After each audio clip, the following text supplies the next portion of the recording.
கண்ணை மறைத்த முறை தவறிய காதலால் மகன் கண்முன் மனைவியை கணவன் கொன்ற சம்பவம் சென்னையில் நடைபெற்றுள்ளது.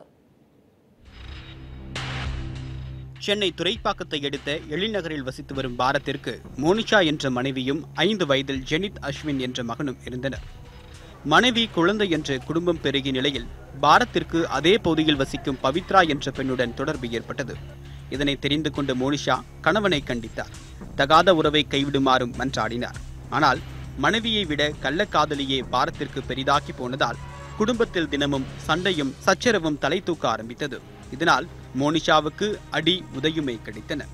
இதனிடையே கணவனின் கொடுமை குறித்து 2 ஆண்டுகளுக்கு முன் சென்னை சைதாப்பேட்டை காவல் நிலையத்தில் மோனிஷா புகார் கொடுக்க அதன் பின்னர் பாரத்தின் துன்புறுத்தல்கள் கொஞ்சம் குறைந்தன.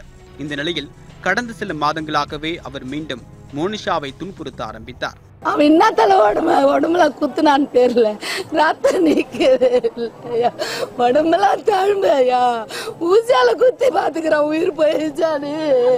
நான் பெத்த கடல் என்னால தாங்க முடியலப்பா.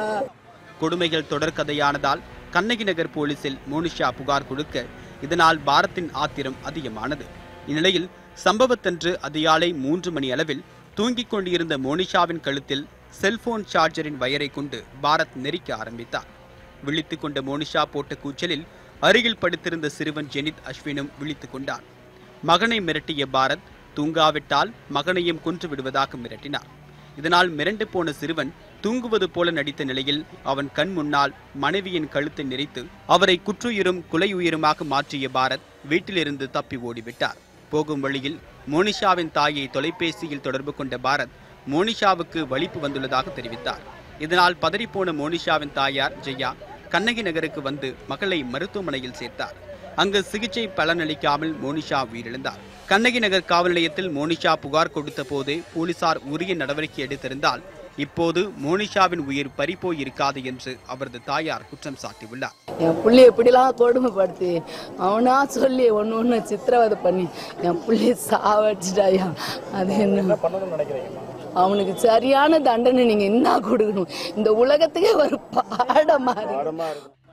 மோனிஷாவின் மரணத்தை அடுத்து பாரத்தை போலீசார் தேடி வந்த நிலையில் அவர் சென்னை எழும்பூர் நீதிமன்றத்தில் சரணடைந்துள்ளார். கடந்த 6 ஆண்டுகளுக்கு முன் மோனிஷாவை ஒரு தலையாக காதலித்த பரத் அவரை கடத்தி மிரட்டி திருமணம் செய்து கொண்டார். இதன் பின்னர் ஏற்பட்ட தகாத உறவு அவரை மனைவியை கொல்லும் அளவுக்கு கொண்டு சென்றுள்ளது. கண்ணை மறைத்த கள்ளக்காதல் மோனிஷாவுக்கு மரணத்தையும் பாரத்திற்கு சிறையையும் சிறுவன் அஸ்வினுக்கு யாருமற்ற அனாதை என்ற பட்டத்தையுமே பரிசாக தந்துள்ளது. நியூஸ் 18 தமிழ்நாடு செய்திகளுக்காக செய்தியாளர் பா. வினோத் கண்ணன்.